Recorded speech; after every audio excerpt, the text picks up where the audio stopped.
Well, we're still in the Portland area, and in fact at Antiques Powerland. Yes. Because as part of the steam up, they had one more of their very, very, very many museums, the Pacific Northwest Truck Museum, which is part of the Antique Powerland. Go figure, just one more museum. But they have all these fun, wonderful trucks as part of this museum.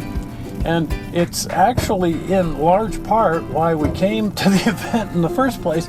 Not so much to see the museum, although yes, but my brother David came up here to see one specific truck that he had an extreme interest in, and when he got back he was so excited and wouldn't stop talking about this particular truck, and he had all these pictures of it. So we want to find that truck and just sort of be in its presence, because of course David has passed away. But this was, what, about 2 years before he passed away. He and his two sons traveled all the way up to Portland to see this truck at the Truck Museum. So check it out. Well, these are really fun half-scale semis. Yes, they're kind of neat, but I look like a giant alongside one. These guys get in there and actually drive them, but my gosh, there's barely room. And this is a quarter scale. No, you don't get in that one and drive it. But these other ones, these half-scale trucks, are actually drivable. Well, how fun! Be kind of a fun thing if you could actually get inside there. I like the half-scale size people that are there. Well, I wish they were inside the truck, though. As long as they're not driving. Yeah, that could be really bad. Now this thing is fascinating, isn't it? It is. It shows how an engine works. Yeah, it's a Chevrolet 235 truck engine, and somebody's gone to a tremendous amount of work cutting it all away and making it so that it operates even with the 3-speed transmission in tow here. Look at that, oil bath air cleaner. You don't see those anymore, which is a good thing. Points in the ignition here, an actual distributor with points and a rotor. You don't see that anymore either. A lot of people don't know what a rotor is. Again, it's no big loss to humanity that those have gone away. And every couple of minutes, the transmission attaches itself to the engine, and the 3-speed transmission starts going around. Is that just cool? That is. Look at how that works. I guess somebody built this for a school or a demonstration. The World's Fair, maybe. I don't know, but it's neat. Show people how an engine works and the transmission. Now, in the first of the galleries full of trucks, they had the big trucks. The full-sized. The full-size, not scale models this time, and generally speaking, the largest trucks in the collection, particularly semis. But these things date from all kinds of different eras, all the way up to pretty much modern trucks. You know, interstate trucking, when you get right down to it, really redefined America. It sure did. Whew, you know, first real competition to ever come along for the railroads. And boy, did that just take off and really literally change the landscape of America. This is just really cool to see this history this way.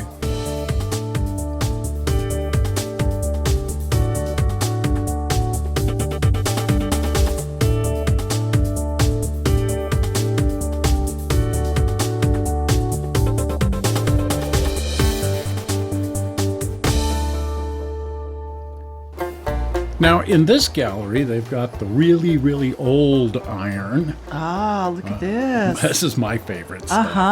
And it was David's favorite stuff. I think that's why it's my favorite. Yeah. He sold us both on the idea of antique trucks. Now, is this cool? This is a whole collection of spanner wrenches in proper English. Monkey wrenches in our English, in American Right, look English. at all those. There's all this stupid stuff on the internet about what monkey wrench refers to. It means people who monkey around with their cars. Right, that's what I was told. That's what, now there's all these other stupid rumors going around. No, it doesn't. It refers to the amateur mechanic who doesn't want to buy a complete set of Snap-on, instead buying themselves a single monkey wrench for monkeying around with their car. Yes. There are a few, more modern trucks in here, but I think they just won't fit in the other gallery. It's just a space issue. Mostly it's really early iron. Check it out, a calculating gas pump. Is that cool or what? That's one of my favorites. They're within my memory. Yeah, it'd be fun to restore one. We restored that visible pump, but Grab one of these. Grab one of these. Ooh, and a hit and miss engine. Hit and miss, they're just kind of a funny little thing to me. They're fun. What's Kenworth?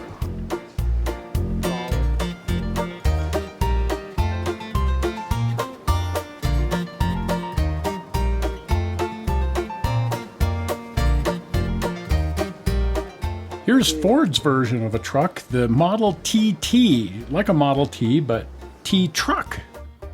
Look, a Diamond T. Those are so cool. And I hear they did merge into Diamond Rio. Ooh, and check out the pre-war Dodge flatbed.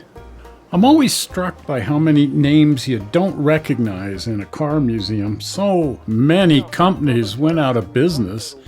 But when you look at trucks, oddly enough, you do see a lot of names that survived, more so than cars. I see a lot of technology here that was current for that era, but isn't now. Yeah, everything progressed, and I think these trucks progressed more than automobiles. Probably more demand for improved technology.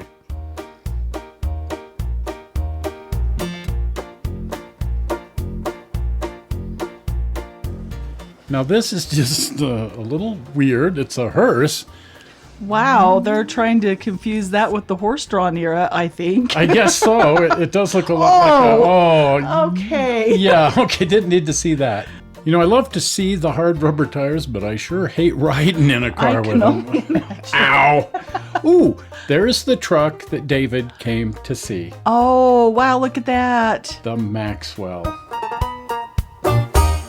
Either that or go back to this. So just, 2 years, a little more than 2 years before he passed away, he bought this truck. Do you remember this day? Oh, this was the most fun day I've had in a long time. It was just such a gas. We went to pick up this truck, had no idea if it would run or not. David was convinced that he could get the thing started, and determination will out. He did eventually get it going, and they drove it around the neighborhood. Him and his sons took it for a ride. It was just a grand, grand day.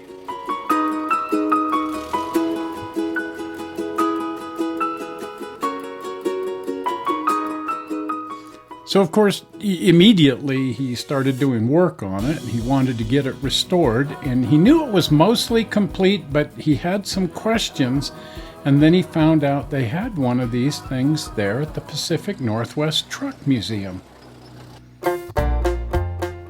And there it is. It's almost exactly like his. After he came up and looked at it, he determined it was like 6 months newer than his, something like that. So it has pneumatic front tires, where his is hard rubber, and it has a different radiator and radiator shell. Other than that, it's his truck exactly. It reminds me of him every time I see it. Ah, me too. His son Mark has it now, and he says he's going to get that thing restored just like this one. And God bless him, I hope he does. Knowing Mark, he'll do it. That's right. We went up to see David about 48 hours before he passed, and he was working on a taillight. Yes. That was David. Yes. He just right up to the very end. Stayed busy. Not to keep harping on a point, but that's really what the channel is all about. Having fun and getting things done while you have the chance to do it, because you won't always have the chance to do it. That's right. Screwing around is not what you do in your spare time, it's just what you do. Well, that's the truck museum. That's cool. Is that a neat truck, too? Oh, my. I can see why David wanted to buy that truck in the first place. Oh, no kidding. Why he wanted to come up and look at this one. This one's almost identical to his. It is. I mean, it's like, it's about, oh, that's David's truck. Yeah, just There it that is. much different. That Right. much different.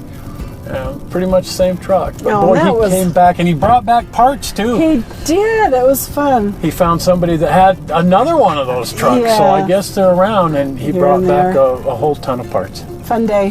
Fun day. And just fun to catch up with David and see what he saw Right. back then. That was Yes. kind of our That was mission our in the reason. first place. Right. So we did it. Yep, something exciting. Something exciting. Well, if you haven't been over to the channel, do pop over to the channel.